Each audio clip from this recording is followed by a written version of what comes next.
जी नाज़रीन, आज 3 अहम ख़बरों के बारे में बात करनी है और कुछ तजज़िये और कुछ तबसरे आपको बताने हैं।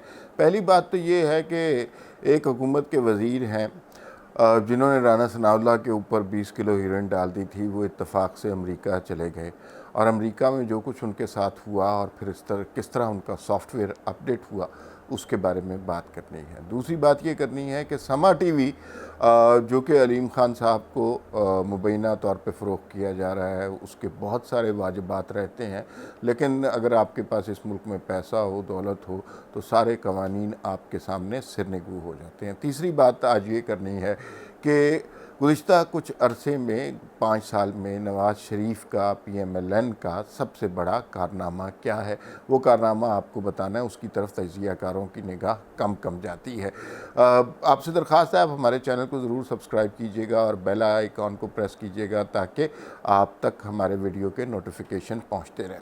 तो जनाब, सबसे पहले बात कर लेते हैं शहरयार आफरीदी। शहरयार आफरीदी वही शख्स है, वो बदबख्त शख्स है जो हुकूमत का वज़ीर भी है और उस जैसे बदनाम शख्स को नारकोटिक्स का वज़ीर बना दिया गया था और उसका सबसे बड़ा कारनामा अब तक यही है कि उसने राना सनाउल्लाह के ऊपर 20 किलो हीरोइन डाल दी और एक जनरल साहब के साथ उन्होंने प्रेस कॉन्फ्रेंस भी की थी और उसमें कस्में खा के कुरान की उन्होंने कहा था कि हमारे पास वीडियो भी मौजूद है और सबूत भी मौजूद हैं और बाद में पता चला कि वो सब कुछ झूठ था और कोई सबूत नहीं था, कोई हीरोइन नहीं निकली और उसके बावजूद ये कुरान पर कस्में खाने से बाज नहीं आते।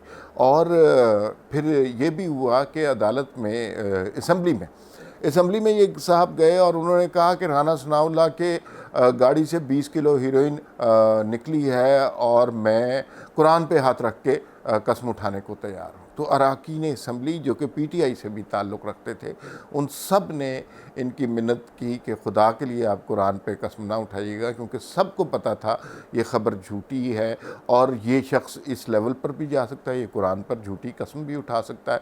तो उन सब लोगों ने इस शख्स को मना किया था और ये झूठ बोलने में और मज़हब को फ़रोग़ करने में अपना जो है यद-ए-तूला रखते हैं और बिल्कुल बाज नहीं आते किसी किस्म का भी झूठ बोलने से और सियासी इंतकाम पर यकीन रखते हैं और इनका माजी आप देख लें तो वो भी बहुत दागदार है।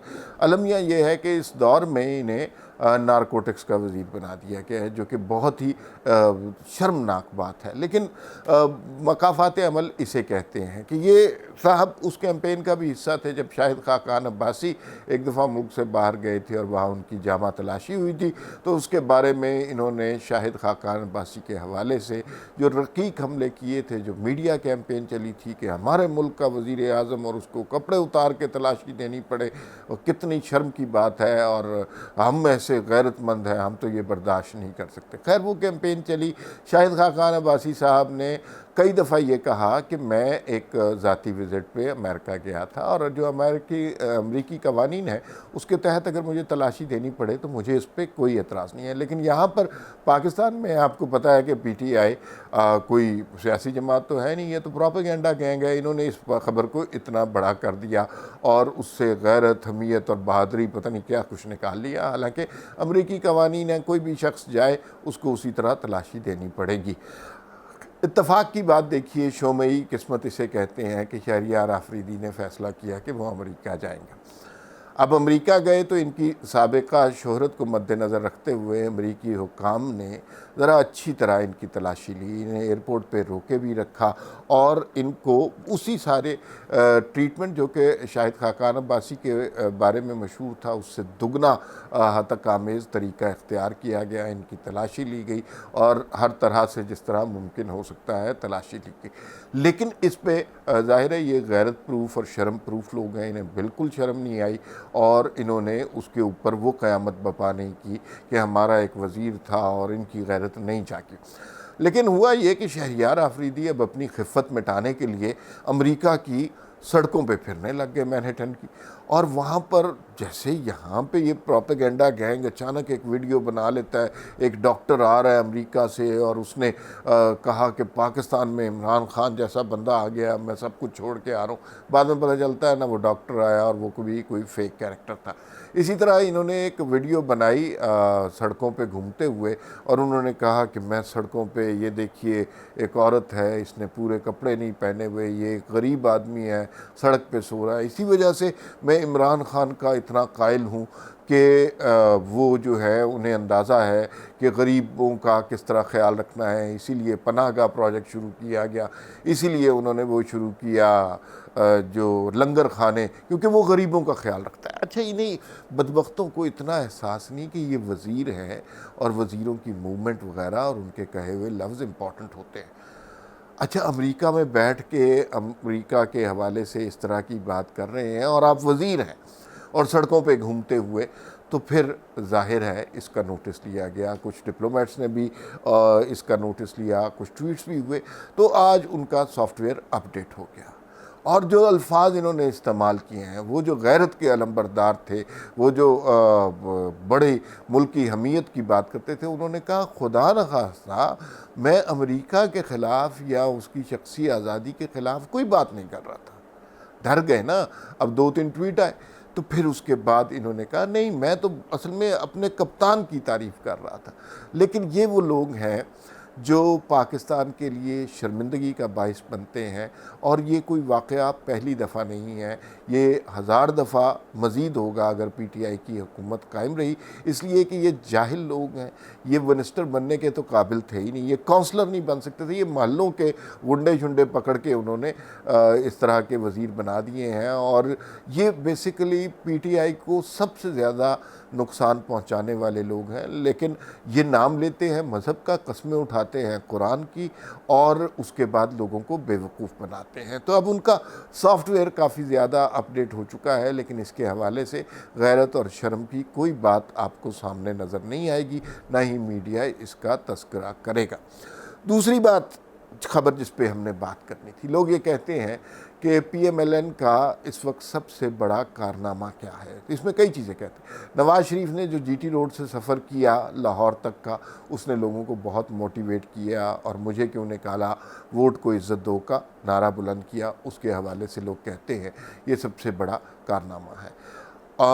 कुछ लोग ये कहते हैं कि जो अवाम में अवेयरनेस आई है, लोगों को ये पता चला है कि वोट को इज़्ज़त क्यों नहीं दी गई, इस्टेब्लिशमेंट ने इस मुल्क को किस तरह तबाह किया, मार्शल किस तरह लगते रहे, वज़ीर आज़मों को किस तरह निकाला गया, ये अवेयरनेस देना नवाज़ शरीफ का सबसे बड़ा कारनामा है। कुछ लोग ये भी कहते हैं कि जिस तरह नवाज़ शरीफ आजकल अपनी पार्टी को ऑर्गेनाइज़ कर रहे हैं, डिवीज़न बाय डिवीज़न लोगों से बात कर रहे हैं, उनको जो लेक्चर्स दे रहे हैं वो बड़े कीमती हैं, पाकिस्तान की तारीख़ सिखा रहे हैं, तो वो सबसे बड़ा कारनामा है। लेकिन मेरी नज़र में पीएमएलएन का सबसे बड़ा कारनामा गुज़िश्ता बरसों में ये रहा है। एक तो ये कि उन्होंने अदालती अहकामात का कभी भी तौहीन नहीं की। उन्होंने हर फैसले को तस्लीम किया और फिर अदालत में जाके खड़े हो जाते हैं, और इमरान खान की तरह काजी फायज़ ईसा के ख़िलाफ़ कैंपेन इस तरह की तकलीफ़ दे चीज़ नहीं शुरू की।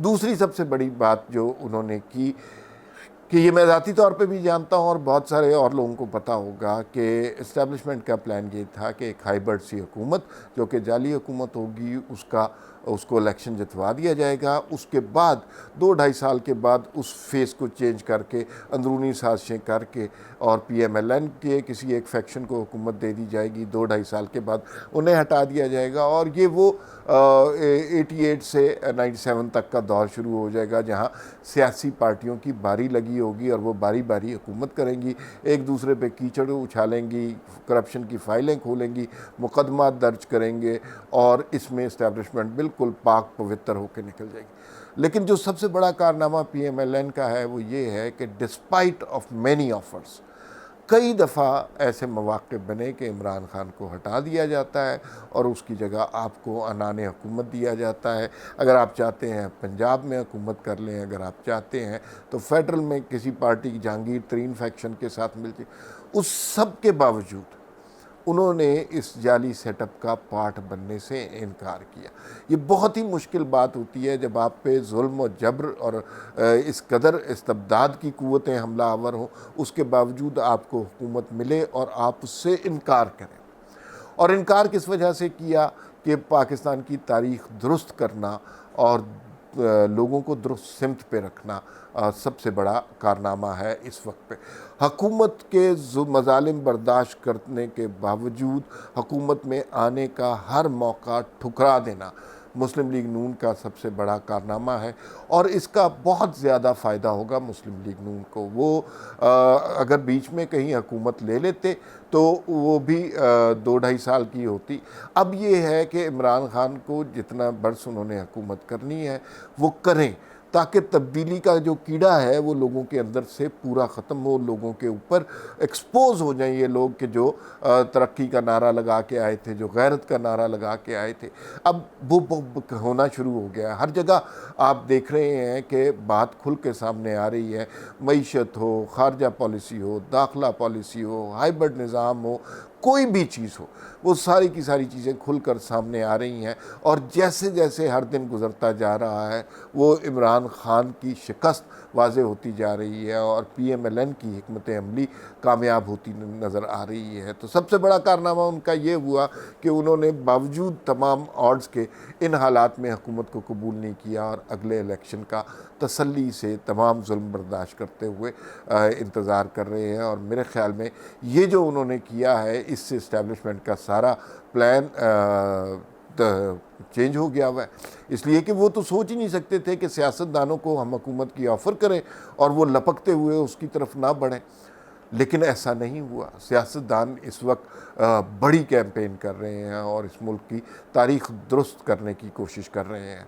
तो ये उनका बहुत बड़ा कारनामा है। तीसरी खबर समा टीवी के हवाले से। समा टीवी सुना है अलीम खान साहब को बेच दिया गया है और इसमें बेचने में जो कबाहत आई है, चैनल बिकते रहते हैं कि पैमरा के ज़िम्न इनके कुछ वाजबात रहते थे। वो वाजबात कोई इतने ज़्यादा नहीं थे, ये कुछ 70 करोड़ रुपए के करीब थे। लेकिन चूँकि अलीम खान ख़रीद रहे हैं और फिर उसके ऊपर बहुत ज़्यादा प्रेशर भी डाला गया, लिहाजा पैमरा ने इस तरह के वाजबात वगैरह की बात ही नहीं की। लेकिन वहाँ पे एक मेंबर हैं कोयटा से और उन्होंने इस बारे में खुलकर बात की और उन्होंने कहा ये कोई तरीका नहीं है, वाजिबात अदा करने चाहिए।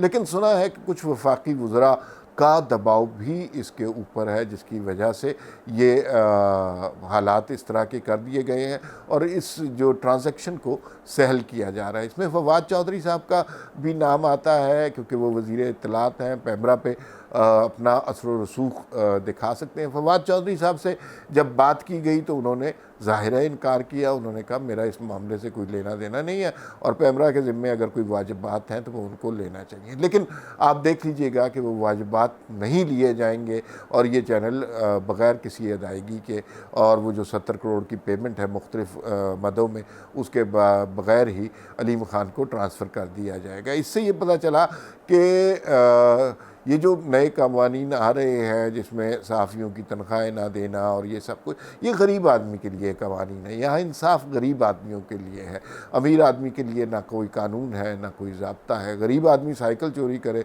तो उसको कैद हो जाती है। अमीर आदमी जो है वो आसिम बाजवा की तरह पापा जॉन्स की शाखे की शाखें, ब्रांचेस की ब्रांचेस बना दे, उसके ऊपर कोई एतराज़ नहीं हो सकता। तो ये 3 खबरें थी, इनके बारे में अपना फ़ीडबैक ज़रूर दीजिएगा और आपके कमेंट्स हम बहुत गौर से पढ़ते हैं और ज़रूर कमेंट कीजिएगा और अपनी राय के बारे में बताइएगा। आसिम बाजवा के हवाले से हमने अहमद नूरानी की जो स्टोरी थी उस पे बड़े अच्छे 2 वीलॉग्स हमारे यूट्यूब चैनल पर मौजूद हैं, उसका लिंक आपको दिया जाएगा, वो ज़रूर देखिएगा। फिर मुलाकात होगी। अल्लाह हाफ़िज़।